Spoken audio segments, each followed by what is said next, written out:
note di alcuni dei brani più famosi di Frank Sinatra hanno emozionato il pubblico al Teatro del Monaco di Treviso, facendo rivivere l'intramontabile musica di uno dei più grandi interpreti del XX secolo, musicista, cantante e attore conosciuto in tutto il mondo come The Voice.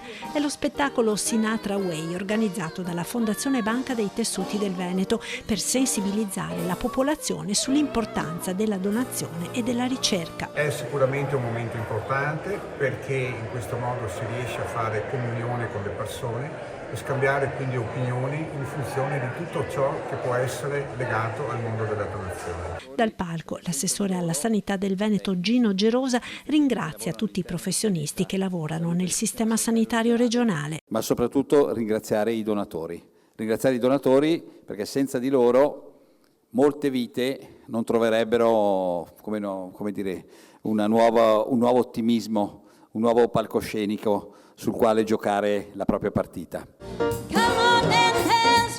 E sul palco, oltre alla musica, sale anche il valore della donazione attraverso le persone, le storie di generosità che diventano speranza e possibilità di cura. Il Veneto e in particolare Treviso rappresentano una provincia che sicuramente è tra le più altruiste di tutto il nord-est, però sicuramente il lavoro che fa l'Istituto dei Tessuti è un qualcosa che molti non conoscono.